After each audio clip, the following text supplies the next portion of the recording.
Alright folks, today we're exploring r/LetsNotMeet, diving headfirst into the mysterious Appalachian Mountains. Our protagonist sought tranquility but stumbled upon something far more chilling. An unsettling past haunts his peaceful retreat.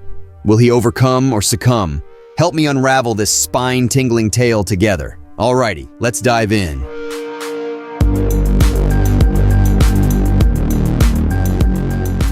In my early 30s, I felt a strong pull towards a quieter, simpler life. The hustle and noise of city living had worn me thin, so I packed up my life and moved to a charming little town, tucked away in the heart of the Appalachian Mountains.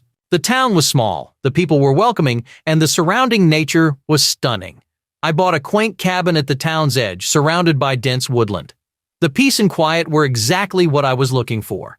I spent my days exploring the woods and my nights basking in the silence, interrupted only by the sounds of nature. It was idyllic, to say the least. One day at the local coffee shop, I struck up a conversation with an elderly resident, Tom. As we chatted, he mentioned in passing that the cabin I had purchased had a tragic history. A family had lived there a century ago and they'd all died under mysterious circumstances during one harsh winter. I took it as a macabre local legend, a ghost story meant to spook the new guy. Little did I know the story would soon become my haunting reality. Everything changed on a cold February night when I was startled awake by a strange thud. It was 2:37 a.m. The thud was followed by a scratching noise coming from outside. My heart pounded as I peered out my window. The full moon illuminated the landscape, revealing a series of fresh footprints in the snow, leading straight from the forest to my cabin. I immediately called the police. They arrived promptly, inspecting the footprints and the surroundings, but found no other signs of intrusion. Their assumption was that a lost wanderer might have come close to the cabin. They promised to patrol the area and left, leaving me alone with my unease. Despite the police's reassurances, the strange incidents didn't stop. Every night, the thud and scratching would wake me, and every morning, I'd find a new set of footprints. The peace I had sought was shattered, replaced by a growing sense of dread. Over the following weeks, the unsettling routine continued, but something even more eerie started to occur. During the full moon nights, I spotted a shadowy figure lurking at the edge of the woods. It never approached the cabin, simply stood there, watching. The police couldn't find anything, attributing it to shadows playing tricks under the moonlight. But I couldn't shake off the gut-wrenching feeling of being watched. As the winter grew harsher, the incidents escalated. The thuds at night grew louder, more insistent. And then came the knocks. Two quick, one long. It was a pattern, a deliberate action that couldn't be brushed off as an animal or the wind. One night, after a particularly loud set of knocks, I discovered a torn piece of fabric caught in the wooden door frame. It was old, weathered, and had a strange, musty smell. I felt a chill run down my spine. The incidents were too focused, too specific to be random. The footprints, the knocks, the piece of fabric, it felt like someone or something was trying to communicate. Fueled by a growing desperation, I began researching the town's history, looking for anything that might help me understand. I spent hours in the local library, scanning through old newspapers, maps, anything I could find. The stories about the tragic end of the family who lived in the cabin a century ago surfaced again. But this time I didn't dismiss them as mere folklore.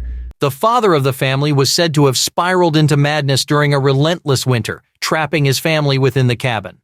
Some said he started seeing things in the woods, whispering about shadowy figures watching the house. The story ended with the entire family found dead in the cabin when the spring thaw arrived, the cause of death remaining a mystery to this day. Appreciating the gravity of the situation, I decided to approach Tom again.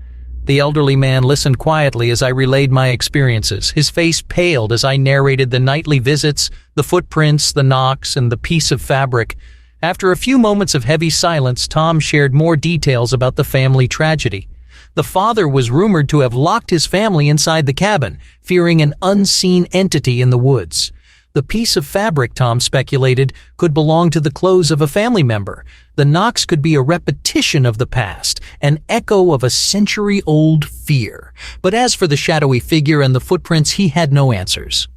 Staring at the rusted key I found near an old path in the woods, I realized my peaceful retreat had become a haunting enigma. I was living in a cabin that held the echoes of a family's terror, possibly being haunted by their unresolved past.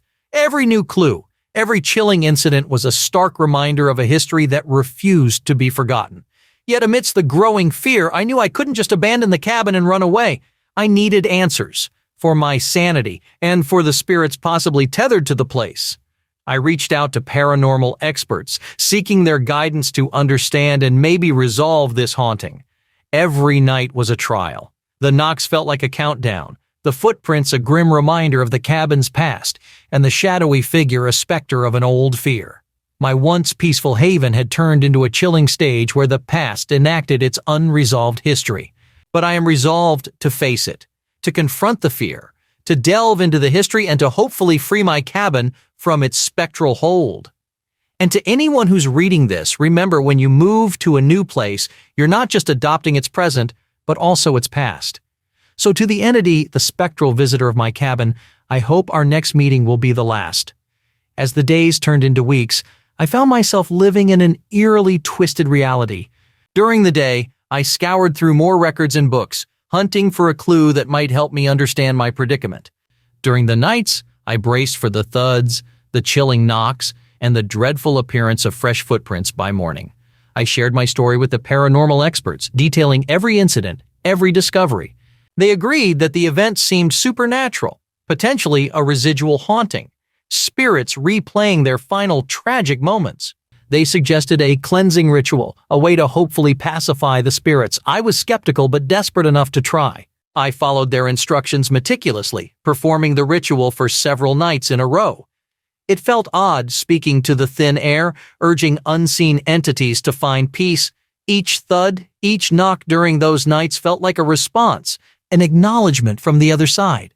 Then one morning, after another night of ritual and anxious anticipation, I woke up to silence. There were no fresh footprints in the snow, no new signs. It felt like a heavy blanket had been lifted off the cabin and me. I hoped against hope that the nightmare was finally over. Weeks have passed since that morning, and my nights have returned to their peaceful serenity. The quiet no longer feels oppressive, but comforting. The cabin feels like a home again, not a haunted echo of its past, but the experience has left its mark on me. It's taught me that the past, especially a tragic one, can hold a potent grip on the present. Places like people carry their history with them, and sometimes to live peacefully one must help lay the past to rest. So, to the spirit who visited my cabin in the form of footprints and knocks, thank you for letting me help you. And to anyone reading this, remember, each place has a story. When you move, you don't just share the space with its present inhabitants, but also with the echoes of its past. Okay, whoa. Talk about your extreme home makeover, haunted cabin edition. Seriously though, our friend here wanted peace and quiet, and the universe was like, here, have some footprints and midnight knocks instead. Enjoy. And you know what? Major props to him for sticking it out. I mean, if it were me, I would have bolted at the first thud. But no, not this guy. He's there doing rituals, playing Ghostbusters, and setting spirits free. And hey, you've got to love a story where the mystery footprints in the snow don't lead to an actual axe-wielding maniac. Refreshing. Hey, wait! As always, don't forget to kindly tap the like button, share, subscribe, and let me know in the comments below what you would have done if you were in this situation. Stay safe out there in that crazy world. Much love, peace.